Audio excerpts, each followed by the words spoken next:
I think music is probably a better metaphor, at least for consciousness, than is computation. Dr. Stuart Hameroff is a professor of anesthesiology and psychology at the University of Arizona. He's best known for his work on quantum consciousness, a theory he's co-created with Sir Roger Penrose. Does neuroscience need a revolution to understand consciousness? And I believe it does. It's also a theory that's been highly disputed by the scientific community. Does our brain really operate like a supercomputer? Or is it actually more like a quantum orchestra? I think you need microtubules. And I think you need these coherent vibrations. Tune in for more about the true nature of consciousness. Welcome, everybody, to what promises to be a wild tour through consciousness, imagination, and the human brain. A sample of which I brought here for today's renowned guest, my friend, second time appearance on the Into the Impossible podcast. It's Professor Dr. Stuart Hameroff at the University of Arizona, where he is a professor of anesthesiology and psychology and the director of the Center for Consciousness Studies, where there were plans for the last year, because I get these emails every year, and I spoke many years ago at this conference when it was last in San Diego.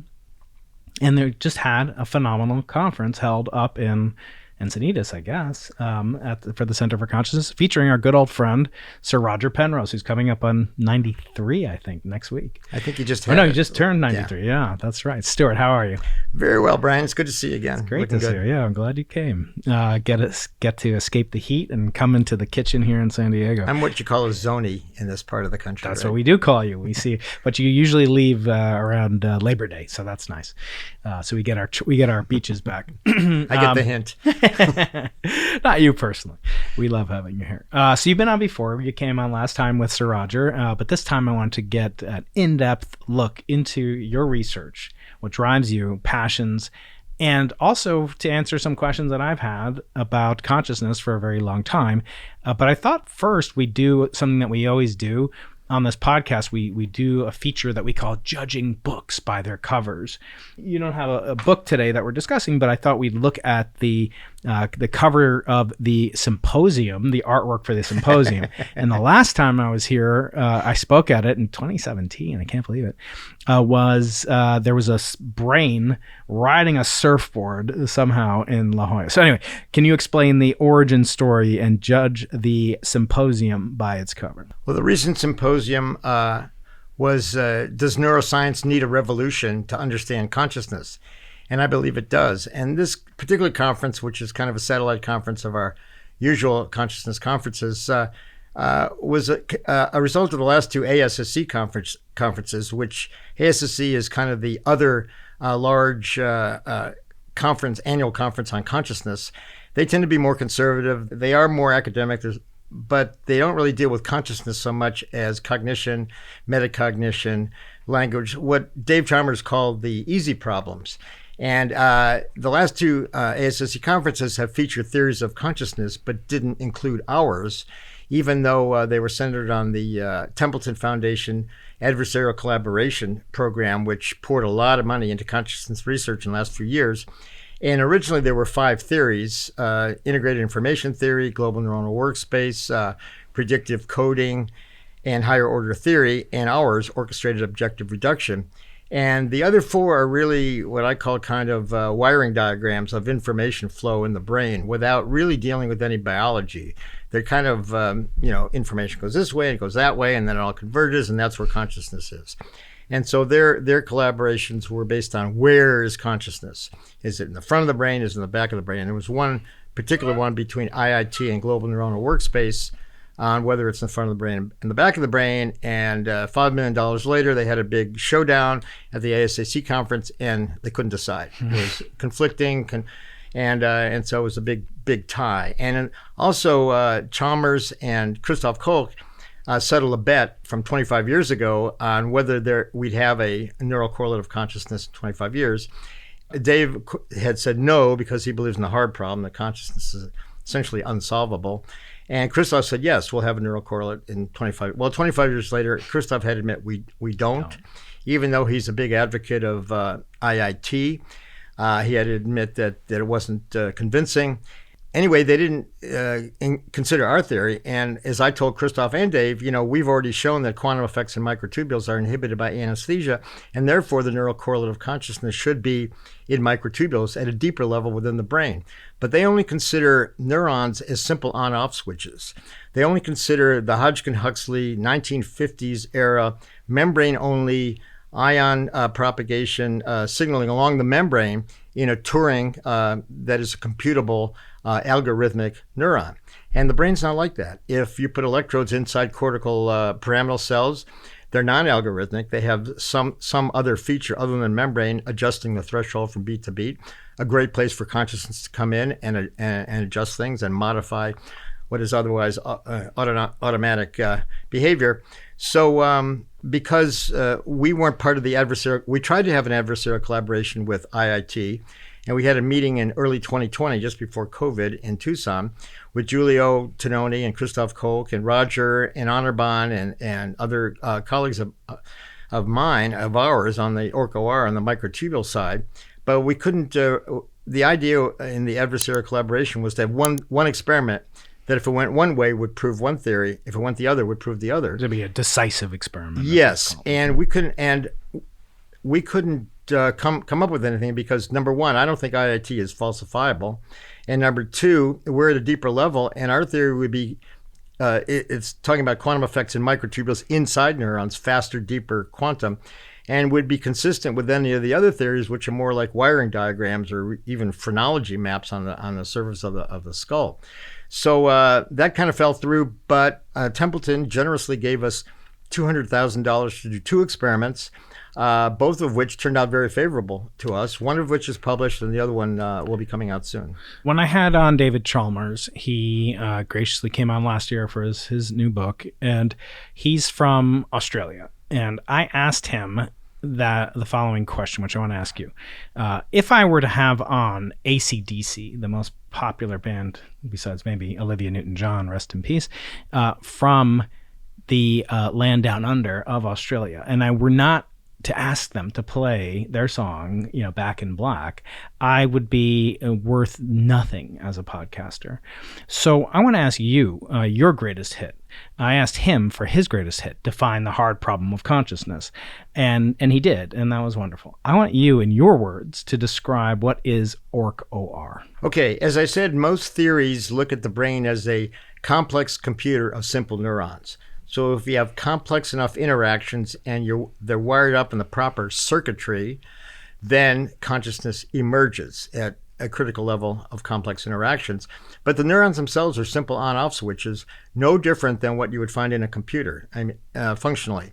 And this has been the idea, and this grew out of Hodgkin-Huxley, which lends itself very well to algorithmic neurons, biological, and then computation. And the brain's consciousness in the brain has always been likened to the current information processing technology, going back to the Greeks with a seal ring and wax for memory, and then telegraph switching circuits, the hologram, smoke signal, well, maybe not smoke signals, but and then the computer. Of course, in the last 50 years, it's been the computer, and AI has come along and run with that idea and say, when we get complex enough or we get enough this or that, we'll have consciousness. And I think that's completely wrong, because I follow Roger's idea that consciousness is non-computational, and there's something other than computation, something other than a Turing machine going on in the brain. The Orch OR component of it relates to quantum mechanics and non-computability. How so? If you look at one neuron, as I said, if you put an electrode into a pyramidal cell, which I think is the most likely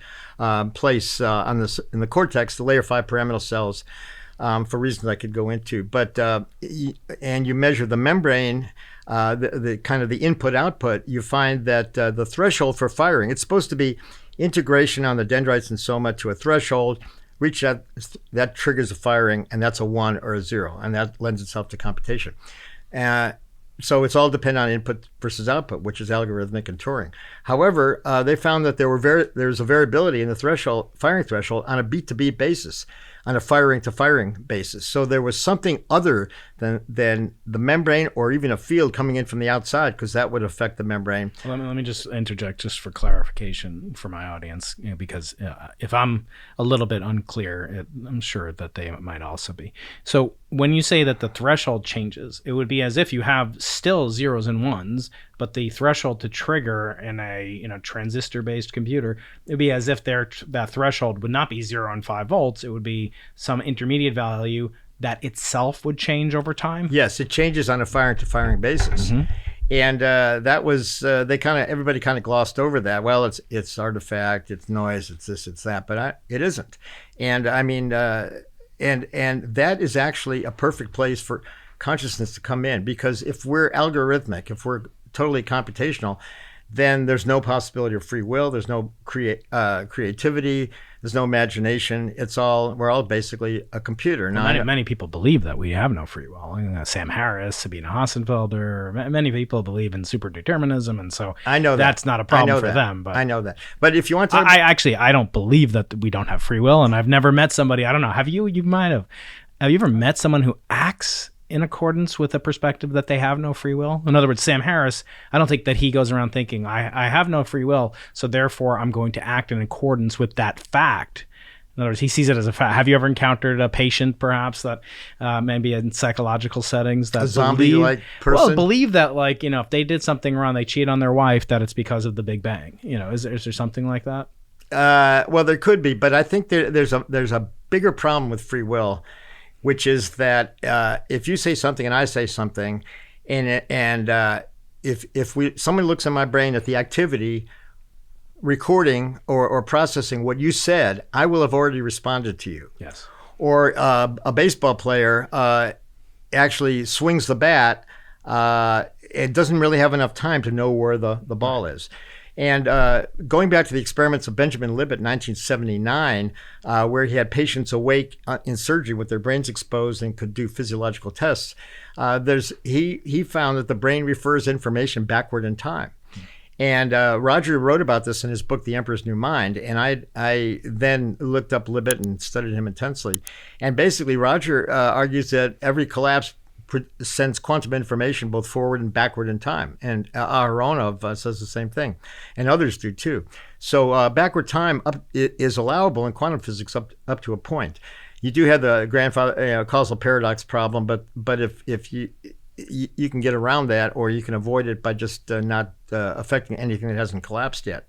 So this backward in time effect actually enables us to act in real time. So even though the activity processing what you said hasn't happened yet, it's going backward in time, so I can answer you consciously. But the phase space or the parameter space isn't infinite. In other words, if the baseball pitcher is throwing a pitch, it's not going to emerge from the dugout. It's going to emerge from his hand. There's a parameter space that narrows down the batter's ability to actually judge. And there is it's not that it's acausal. It's they're basing their swing pattern on the actual probability that they've witnessed over thousands of pitches in the case of a that's the mainstream explanation, and that may be true, but a guy named Robert Adair wrote a book called The Science of the Swing about this, and it argued against that. Same thing with cricket and tennis and so forth, and even rapid fire conversation. And there's a lot of experimental evidence for it also. Unfortunately, if it's in the parapsychology literature, it gets written off as parapsychology. Right. But there's a lot of precognition. There's some very mainstream studies showing effects from the near future. Right. But getting back to the actual orc OR theory. So when we talk about, can you sum that up in a way that a layperson can understand it? Because I've had trouble. I know other physicists have trouble understanding it. And I know you're not a physicist, but you've been intimately involved. You're the one person that Roger responded to from The Emperor's New Mind back, which was the first book I ever read as a science hungry kid. But I want to ask you, so the orchestrated, let's break it down. What does ORC OR stand for? And then what do each one of those terms mean in layperson's terms, please? Okay, well, OR is Roger's theory for collapse of the wave function due to general relativity or quantum gravity, however you want to describe it.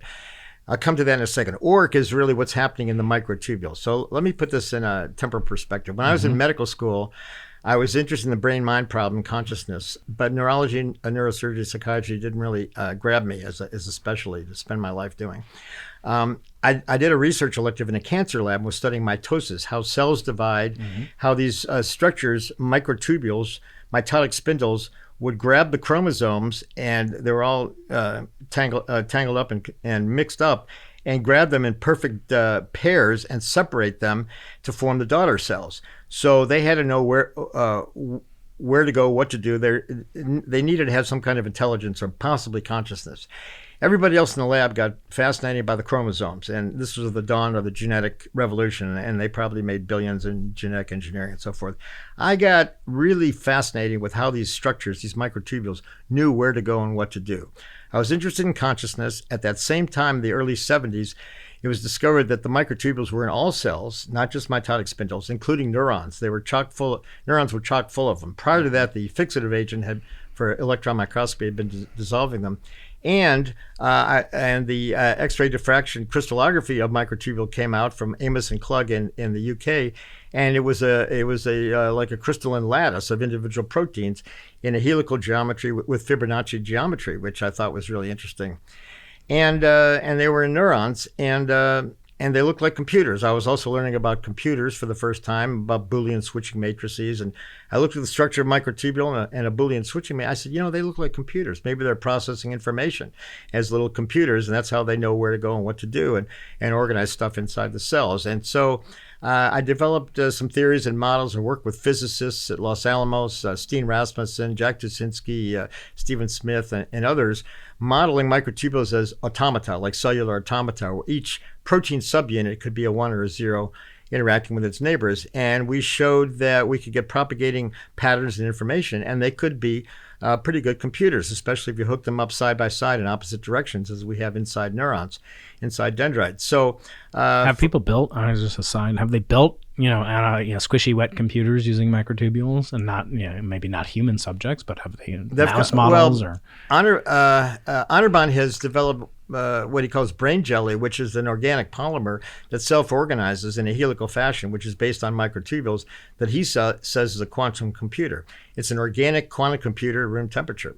And he just got big time funding in India to develop that. But I'm getting ahead of myself. Yeah, so I was going around the 70s and 80s to neural net and AI meetings, and where, Kurzweil's talking about the singularity. We get to 10 to the 16th operations per second. They were looking at the brain as 10 to the 11th neurons, 1,000 synapses at about 100 hertz gives you 10 to the 16th operations per second.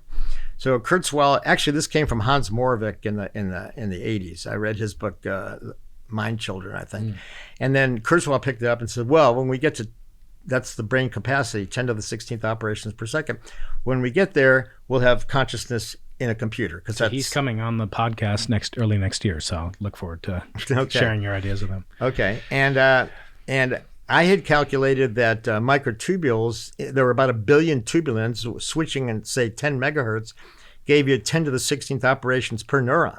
So I was going around being a real pain in the butt to them, saying, no, there's way, way more information going on. And if you multiply the 10 to the 16th per neuron times the 10 to the 11th neurons, you get 10 to the 27th operations per second. So I was moving their goalpost, if they wanted to believe me, way, way downstream. So they didn't want to believe me. They didn't like that. It made their, because they were saying, give us a few more billion and we'll have a conscious computer. And I was saying, no, it's like 30, 40, 50 years in the future, So they said, get out of here, kid, you bother me, And so anyway, one day somebody said, okay, wise guy, let's say you're right. How would that explain consciousness? And it was the hard problem thrown in my face. This is 5 years before Dave Chalmers discussed the hard problem. Other people, including John Searle, had described it in other ways. I had to admit that this guy was right. I didn't have a mechanism for consciousness. Feelings, love, joy, the color pink, the blue sky, whatever, taste, smell of coffee. I had no idea. These were qualia. And fortunately, that person recommended I read Roger's book, The Emperor's New Mind, which I did. And the first part of the book was arguing against the idea that consciousness is a computation through Gödel's theorem, that a mathematical theorem can't prove itself. You have to have somebody outside, a conscious mathematician. And he said, therefore, for understanding, you have to be outside the computational system, the classical computation, the Turing machine idea, something outside that. And for that, you had to leave classical physics. You had to go to quantum physics. And for that, you had to arrive at the single most mysterious issue in quantum physics, which is the measurement problem, the collapse of the wave function. And as you know, in quantum physics, at small scales, and maybe large scales, but at least at small scales, things can be in multiple states or locations at the same time. But when measured or observed, they seem to collapse to one or the other. Now, some people say that doesn't happen, and each possibility branches off and forms its own universe, or decoherence does it. Some people say the consciousness causes collapse. None of those are really satisfactory. And in this book, The Emperor's New Mind, Roger came up with his own new idea that there was a self-collapse. And to explain that, he brought in general relativity, which is a neat trick in and of itself because quantum physics and general relativity generally don't jive. But he likened the position of a particle or a particle to tiny curvatures in space-time. Now, Einstein had done it for big things like the sun bending light behind the stars so that Eddington could see the stars behind the sun, and that proved space-time curvature. Roger did it for tiny things. So a tiny particle would have a tiny curvature in space-time. And if it was in superposition of being here and here, it would have two curvatures. It would be a separation in underlying space-time geometry. And he used these simple two-dimensional space-time sheets to illustrate. And you can imagine that if the curvature is separated indefinitely, you'd have multiple worlds. But you can imagine that if somebody looked at it and caused collapse, that it would go to one or the other without explaining what the consciousness was out here. But he said the separations were unstable, and after a time, T would collapse to one or the other. And when that happened, it would give a moment of proto-conscious experience, a qualia. And this was the only mechanism ever proposed that I know of, and still to this day, for generation of qualia, of conscious experience. The wave function of what? Because there's an infinite number of systems that you could describe, right? Is it every electron collapses their wave function? What wave function are we talking about? The brain? That's the beauty of it. He used space-time curvature, so it doesn't matter because any superposition of anything would be a separation in space-time geometry. So in principle, it would work for any superposition. Now, to work in the brain is another question, but it would mean, and it still means, that there are superpositions separating and collapsing in the table, in the air, everywhere, ubiquitously throughout the universe. And these collapses would be random, disconnected, lack memory, lack meaning, lack context, and would be what he calls, and I call now, proto-conscious. And this may seem bizarre that these proto-conscious events are happening everywhere, but if you're a panpsychist, and many neuroscientists have resorted to panpsychism because neuroscience doesn't work for consciousness, then you have the issue that everything is conscious, including this fake brain, including the table. So it's the same thing. But then you have the problem, how do you combine them into the kind of unified consciousness we have? And you can't do that for panpsychism, but for quantum you can because of entanglement. So, and this relies on gravitational effects, which are far, literally 40 orders of magnitude smaller than special relativistic effects or electromagnetic effects. How do they evade the decoherence time scales that even in a simplistic many worlds interpretation are happening 10 to the 30th times per second? And how do they persist long enough for us to have that 100 hertz, which is 1/100th of a second, perception of qualia or whatever else? Right. Well, everybody says the brain's too warm, wet, and noisy for delicate quantum effects. Because you want to build a quantum computer, you go to the laboratory and do it at absolute zero. We have dilution refrigerators that will take you down to 0.001 Kelvin, right? Yeah, for that purpose. But the brain is not, and the brain is mostly water. However, the brain is not homogeneous. The brain is not just one big slab with the same amount of water everywhere. The brain is highly heterogeneous, and anesthesiologists, and I am one, and pharmacologists know that if you give a molecule to an organism, if we give a drug to a patient, it will go in that patient to where it dissolves, to where it's soluble. And drugs have different solubility. So most drugs are polar. They're soluble in water and blood, and they go to charged receptors on membrane surfaces. But anesthetics, which are selective for erasing consciousness and have very little other effects on the brain, and they go to nonpolar areas, fat-like regions, lipid-like regions. They're basically oil, kind of like the benzene ring, and oil and water don't mix. So in proteins, all the aromatic rings of amino acids, which are the basis for organic chemistry and a key player in quantum biology, these organic rings, coalesce inside proteins. And so we have these regions of nonpolar, water-free, because oil and water don't mix and they exclude water, that support quantum optical effects. And it's these quantum optical effects which then couple to the nucleus to have enough superposition, movement and superposition to reach threshold that gives you quantum effects in At biology. room temperature in a wet system. Yes, it's an That's one. adiabatic system. You have a quantum system, a decoherence-free subsystem inside a polar shield, more or less. So let's go back to the microtubules themselves, because you're an expert in this field. So microtubules exist in all cells, Correct. right? But is there anything different about their qualities inside of the brain? Yes. For one thing, they're more variable genetically. There are 22 isoforms of tubulin in the brain, and only 11 in most other tissues. And then you can have post-translational modifications, perfect for memory encoding. So you can have roughly 30 different types of tubulin, and there's 1 billion per neuron in these lattices. And in the dendrites and soma, the microtubules they're kind of permanently.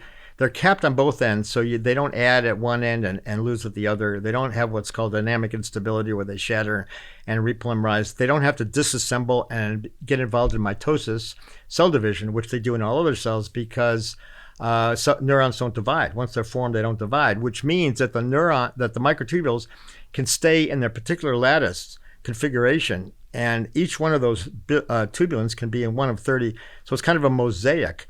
And so that's a perfect mechanism for memory, and I think microtubules store memory. It can't be synapses, because the synaptic proteins only last hours to days and memories last lifetimes. And the synapses are upregulated and downregulated by microtubules. And we've shown how memory can be encoded from synaptic events into the microtubules. And the dendritic microtubules are capped, so they're stable over the lifetime, presumably the lifetime of individuals. And they don't have to disassemble for mitosis. And in dendrites and soma, they're in this very strange mixed polarity network. So microtubules have a plus end and a minus end. In all cells, they're unipolar with a beta plus in, alpha minus out, like spokes of a wheel. And in an axon, they're also unipolar in a parallel bundle. In dendrites and soma, they're broken, interrupted, and they're part of the cytoskeleton. So if they're skeletal, you wouldn't want to break your femur in half and have one go. It doesn't make any sense. There must be something else. So you have one going one way, one the other, and they're in these mixed polarity networks, which allow for recursive processing and also interference beats. So if they're oscillating at, say, megahertz, and they're in slightly different energies, because they're going to be in the external membrane is going to affect them slightly differently, they're going to interfere and give slower beats. And that's how you get from, say, megahertz to kilohertz to hertz to EEG. In fact, we think EEG is generated by microtubule oscillation interference. Can you explain to me how anesthesia, the conventional model for how anesthesia actually works? Most people would say anesthesia acts on membrane proteins, receptors, GABA receptors, acetylcholine receptors, serotonin, glycine, maybe a few others on the dendritic side.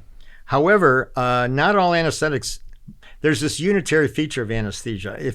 If you rank them all in potency, that potency correlates perfectly with their solubility in olive oil, of all things. The aromatic nonpolar region of, like, aromatic rings like tryptophan, phenylalanine. So that holds over many orders of magnitude. And so they all should act the same way. But not all anesthetics bind to all receptors. They don't all bind to GABA receptors. And there's never been any study showing a correlation between anesthetic action on membrane receptors and potency. And in fact, the world leader in anesthetic mechanism research, a guy at UCSF who's passed away now, Ted Eager. And when I was in residency, he was the guy. I mean, and at UCSF, and the expert in anesthetic mechanism and so forth. And he and his team worked to find which receptor or receptors mediate anesthetic action. And after 20 years, he gave up. In 2008, he wrote this paper that said that we need a new paradigm. It's not membrane receptors. For one goes up, one goes down. There's no unitary action. And I told him at the time, I said, you should look at microtubules, but he didn't want to do that. But since then, Rod Eckenhoff's group at University of Pennsylvania has been doing systematic research into anesthetic mechanism and found, for example, 70 different proteins in a cell, in a neuron that bind anesthetics, and about half in the membrane, half in the cytoplasm, including tubulin. So tubulin does bind anesthetics. And genomic and proteomic studies showed that the gene expression changed the most for tubulin, suggesting that's the functional effect.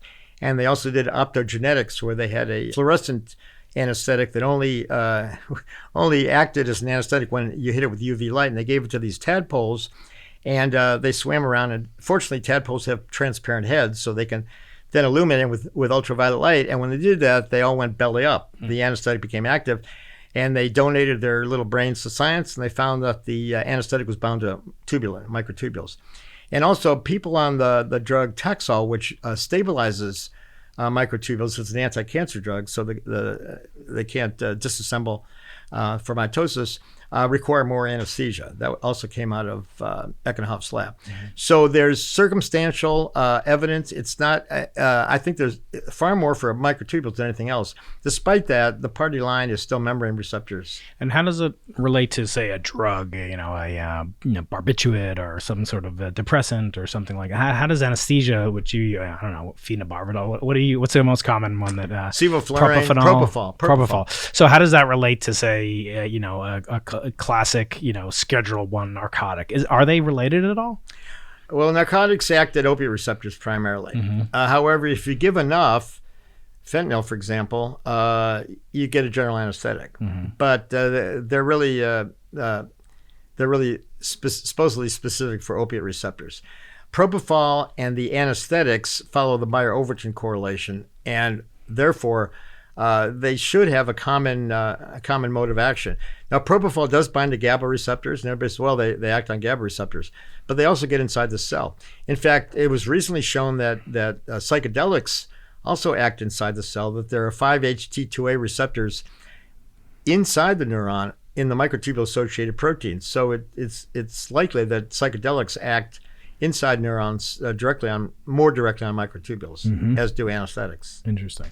There's some quantum physics, or say related to things like spintronics or the Ising model, things like that. What's sort of the work in the physical, quote unquote, hard sciences that's been most provocative to you in an interesting way? I actually worked with Ising models and microtubules, as Ising models are cellular automata, molecular automata, where each tubulin was could be a single state. But I think that's too simplistic. And I think probably the most significant work has been done by my friend Anirban Bandyopadhyay, who works at the National Institute of Material Sciences in Tsukuba, Japan, who started working on microtubules in around 2009 after reading some of our papers. And he started out studying, he's a nanotechnologist to begin with, and he started out studying individual microtubules with 4 electrodes, 2 to record and 2 to stimulate. And if you stimulate a microtubule, let's say with a DC current, a DC voltage or a voltage, it's a good insulator. However, if you put a current on and alternating at different frequencies, AC current, and sweep the frequencies, you'll find certain frequency bands where the microtubule becomes highly conductive, almost superconductive. He calls it ballistic conductive, and this happens every 3 orders of magnitude in hertz, kilohertz, megahertz, gigahertz, and terahertz, and in each level, the conductance band it's what he calls a triplet of triplets. There's 3 peaks, and each peak has 3 peaks. And this triplet of triplet repeats in kilohertz, megahertz, gigahertz, and terahertz. And so it's kind of like a resonant orchestra or something. In one, microtubules themselves are these incredible quantum vibrational devices, basically based on KT. You don't have to pump them. You don't have to give them energy. It's just they take ambient energy and vibrate in these frequencies. So he discovered that, and I'm really itching to see anesthetic effects. And we're discussing building a chamber where we can have airtight control and study quantum optical effects of microtubules with effects of anesthesia. So he did that, and then in a couple of years ago, he studied a neural network, and with these dielectric resonance probes inside the neurons in the network, and found gigahertz. He can measure gigahertz and megahertz oscillations in the dendrites and soma that controlled the firing more so than the membrane potential. So here was a perfect example of the microtubules overriding membrane effects, which is exactly what you want for consciousness to overcome automatic behavior. So you're driving down the road and you're daydreaming or mind wandering, and then somebody swerves in front of you. Your consciousness takes over.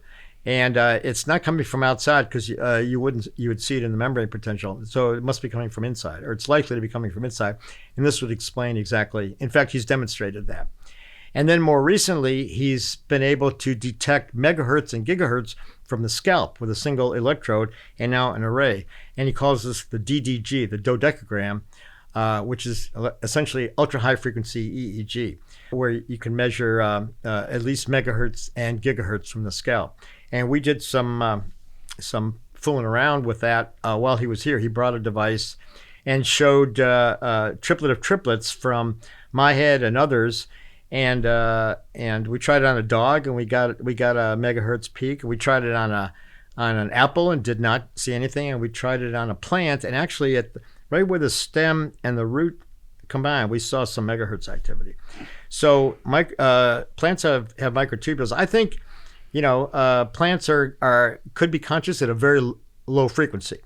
So, I think we have, for example, 10 million orc OR moments per second, and that interferes down to give EEG and cognition and so forth, whereas a plant might have a couple per minute. So it could be at the base level. People argue as much about what is consciousness as they do about what is life, right? So it could be that only living things are conscious. If I don't mean currently alive, but those that have capability to be alive. You have an apple, maybe it's cut off from actual cellular mitosis and so forth. But the panpsychic notion should have a restriction on it, in my opinion. I don't support panpsychism myself, but it's an intriguing possibility that allows people to kind of get around some various conundrum. I want to ask you about two relevant things that have been really popular topics for me and very interesting for me to study lately. One has to do with artificial intelligence and natural stupidity. But the other one has to do with brain organoids. So we had our good friend, Professor Alison Moultrie on early this year. Actually, he was our first in-studio guest. We'll put a link to that up somewhere over here in the new studio here at UC San Diego. And he devised, detailed many great developments that are going on with brain organoids and so forth. Like, what are the kind of base level primitives that you could distill a brain to, consciousness to? Is it like an organoid? I mean, what would be the ideal, control and variable kind of setup for a classic decisive experiment in this field? Well, I've been discussing this actually, and Allison and I wrote a paper on trying to look for consciousness in brain organoids, and I thought it was a pretty good paper actually. And the main feature was that he sees rhythmic dynamics at different frequencies, and they're phase coupled, kind of like the megahertz gigahertz activity at different scales, but it wasn't that much of a difference in frequency. And so one idea was whether they were coupled or not, and I would think that if the organoid was conscious, there would be uncoupling of the phase, because if you're just everything's in phase, then you're on automatic pilot and you're unconscious. Whereas I think you want to decouple, and that's where consciousness could come in. So that's one of the things we put in that paper. Mm-hmm. And my friend Hartmut Nevin at Google and his friends at UC Santa Barbara are trying to entangle an organoid with the quantum system. And so that'll be interesting. I personally think that the organoid's already too complicated. They should try to entangle microtubules.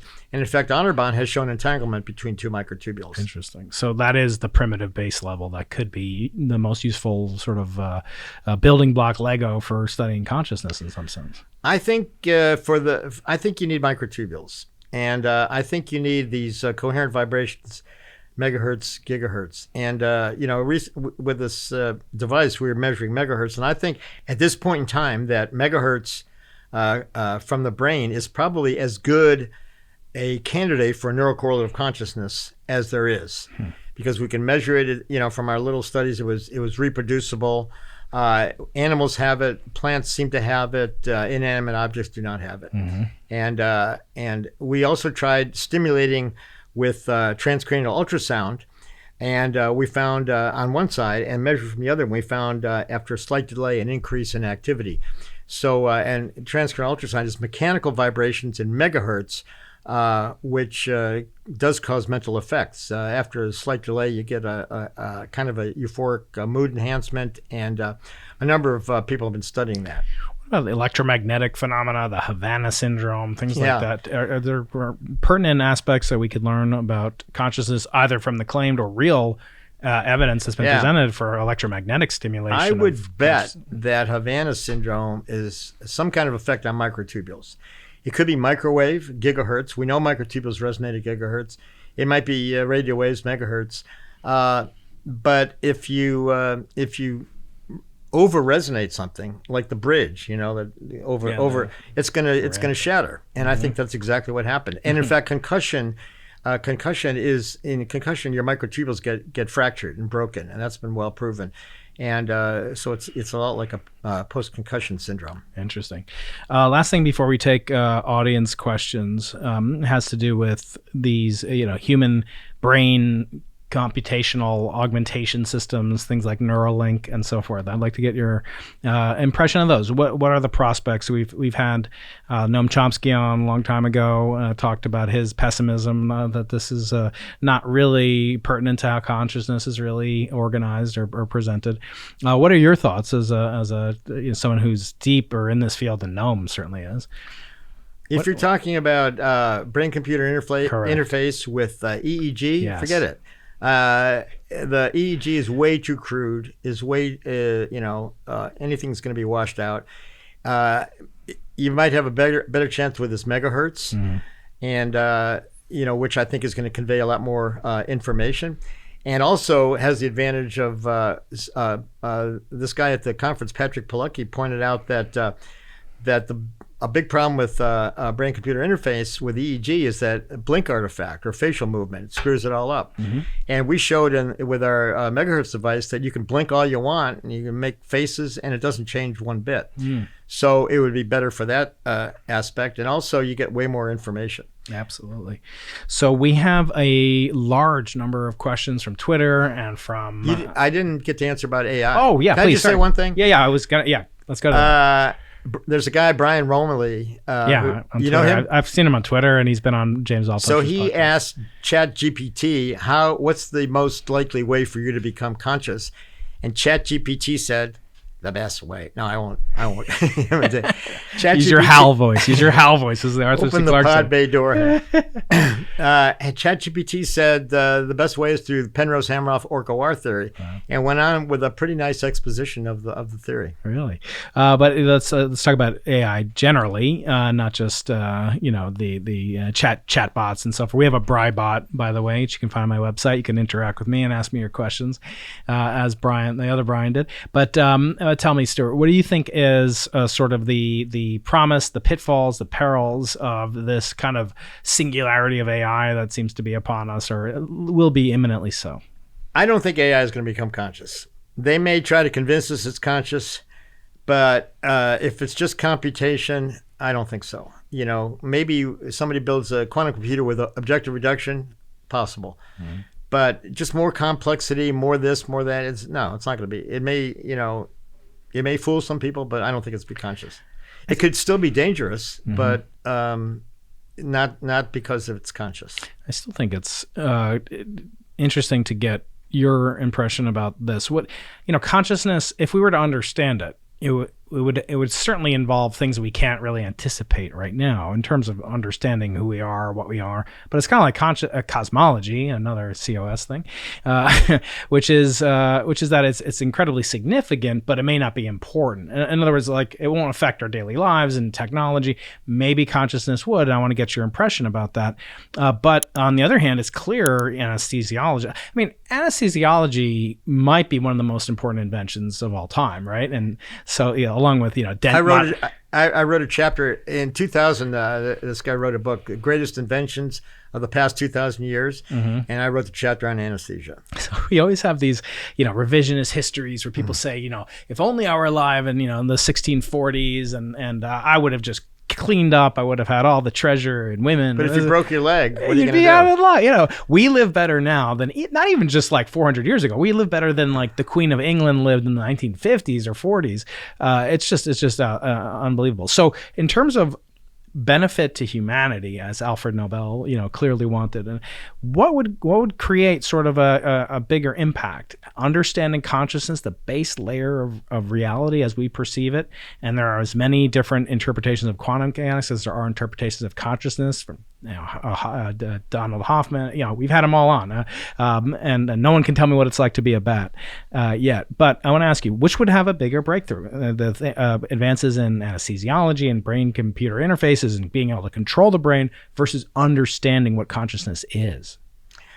I think, it depends what it turns out to be. If we're right and consciousness is an intrinsic feature of the universe, connecting us through multiple layers down to the fundamental space-time geometry, that would kind of define our place in the universe. And I think that would be important for not just practical reasons, medical reasons, but also spiritual reasons, philosophical reasons.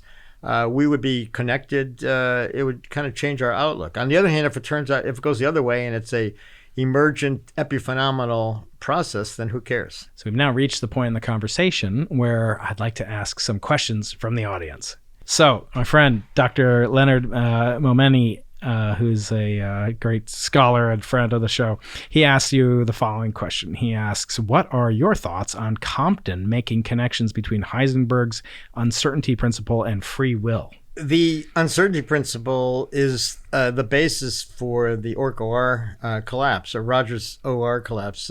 It's T equals H bar over E sub G. So the larger the superposition, the faster it will collapse. And it's an average, so there's still some uncertainty. It's like a radioactive decay, and that's what gives you consciousness and action for free will. But as I mentioned before, generally the brain activity is too late. So without backward time referral, you don't have even the possibility for real-time conscious action. And consciousness would therefore be epiphenomenal, and we have a false illusion, which most people think. The party line in neuroscience and philosophy, starting from Dan Dennett and Dan Wegner's book, The Illusion of Free Will, is that free will is an illusion because the activity happens too late, and our non-conscious autopilot acts first, although they never explain where the brain activity is for the non-conscious autopilot, because that should have some activity too.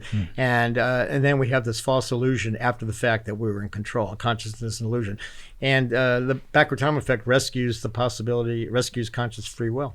Brad Caldwell on Twitter, and reminder, you can always ask questions of all my guests on Twitter at Dr. Brian Keating, YouTube Dr. Brian Keating, Instagram Dr. Brian. Brad Caldwell asked the following about the triple peak significance. Are there any noticeable changes in such patterns during different conscious phases, like sleep versus anesthetics versus conscious? Yeah, we don't know yet. The first thing I want to do is anesthesia. Mm-hmm. I suspect that the megahertz triplets, I hope, will be more sensitive to anesthesia than EEG. If you look at EEG, gamma tends to go away and everything kind of slows down. Mm-hmm. So it will be interesting to see what happens to the megahertz and gigahertz with anesthesia, and also perhaps with psychedelics. Mm-hmm. I bet they go up. I've got a lot of very brilliant people in my audience. The next one is SK, Svelin K, who asks, Orch OR aside, which theory would you put your money on as a second best guess? I like recurrent processing, predictive coding, because It's not. It's more than just a wiring diagram. It's a process that can happen at multiple levels. In fact, recurrent processing happens. As I said, you have microtubules in opposite directions, so information can go here and then here. So we did a paper in 1990 with two microtubules in opposite directions showing learning between these two microtubules. So I think recurrent processing and predictive coding is a fundamental process, not just at the neural level, but all the way down, including microtubules. So that's my second favorite. Great. John Hussein Kennedy asks, are there any aromatic ring structures that are non-carbon that could share the quantum properties of benzene, such as 6-silicon ring hexacillabenzene? It would have to have pi resonance, and the indole ring in tryptophan and a lot of the psychedelic and serotonin and a lot of the psychedelics has a nitrogen in the 5 ring. And so it doesn't have to be all carbon, but it has to allow a pi resonance orbital. Robbie is asking specifically, I'm very interested in research into the properties of microtubules, especially as waveguides, ordered water. Very interesting question. The water inside, so water on any ordered surface is going to be ordered. In other words, it's not going to be just random water. It's going to align with the charges. And the microtubules have a lot of charges, and on the outside and also inside. And on the inside, the water channel, actually, Honorbaum was talking about this yesterday, the water channel is in, was he saying terahertz? It's oscillating coherently in terahertz. And in fact, before I started working with Roger in the 90s, I wrote a paper with quantum physicists from Japan, Mari Jibu and Kunio Yasui, and Carl Friedman was on that, and Scott Hagen, about super radiance in the water channel inside microtubules. And I thought originally that microtubules might be waveguides for electromagnetics, but it's kind of high energy because the wavelength would be small. Mm-hmm. However, the centrioles or cilia, which are nine triplets of microtubules, is about 150 nanometers in diameter, and that's a perfect optical waveguide. And in fact, Albrecht Buehler has shown that centrioles, which are essentially two cilia, detect photons and capture them. And there's these cilia in every one of our rod and cone cells, and photons pass through them to get to the rhodopsin in the back. And I was talking to somebody at the conference who agreed with me that it's likely that these cilia might be extracting quantum information and sending them through the Malthner's Muller cells into the brain other than the optic nerve. So we may be detecting more than quite literally meets the eye quantum optically. Very good. Okay, so next question comes from Atai Barkhay, who asks your thoughts on Matthew Fisher Posner molecule proposal where quantum entanglement occurs in the brain, but not via microtubules. Well, first of all, there's no Posner clusters in the brain. As far as I can tell, Posner clusters are calcium phosphate crystals that might happen in bone formation, but not anything cognitive, not anything information. So they're not.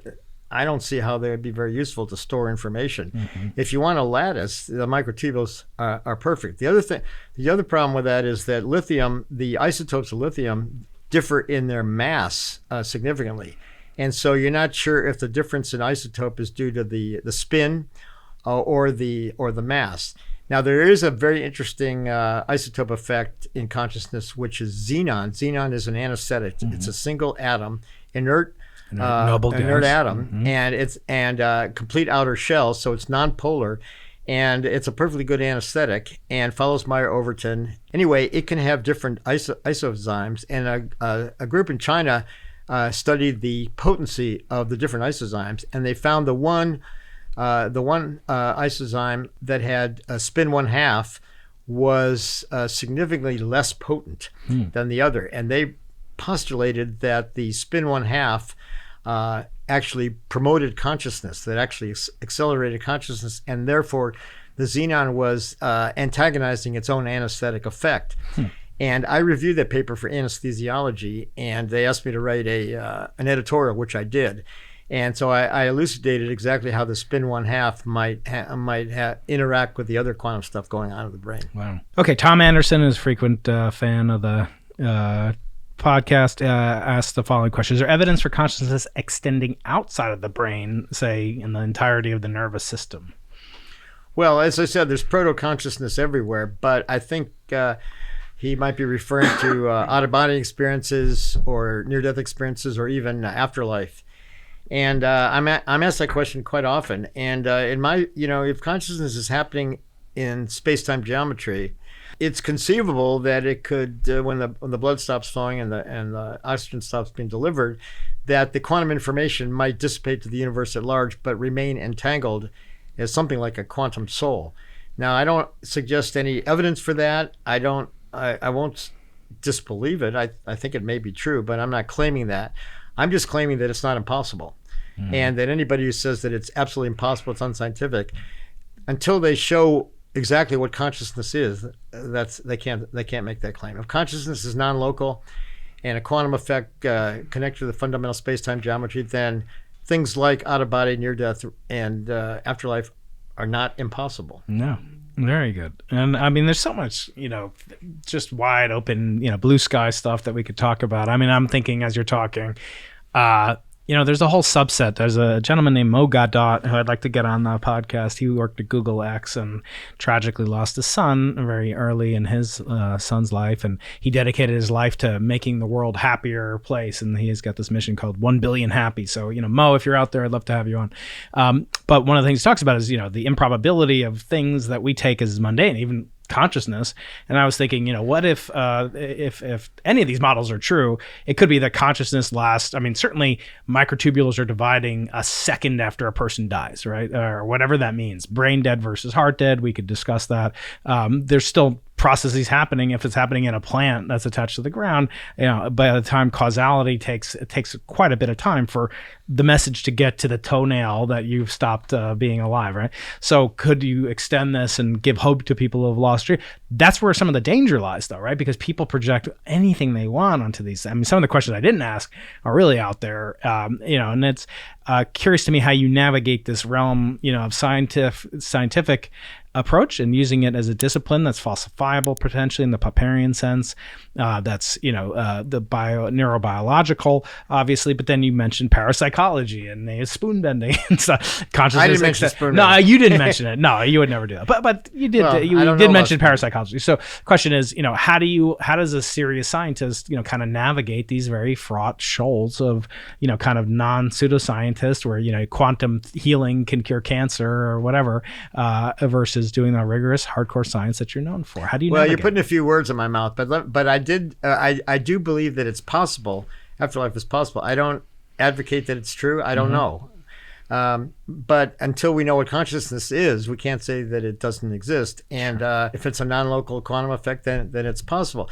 But the reason I can even talk about that is that I don't depend on grants, pleasing anybody who has their own preconceived notions. I know I've run afoul of AI people. I've run afoul of a lot of funding agencies who I think have ulterior motives and their own agendas, whether they admit it or not. But I've always made my living as an anesthesiologist, and this has been I won't say my hobby, but my passion and my research and figuring out anesthesia, figuring out consciousness.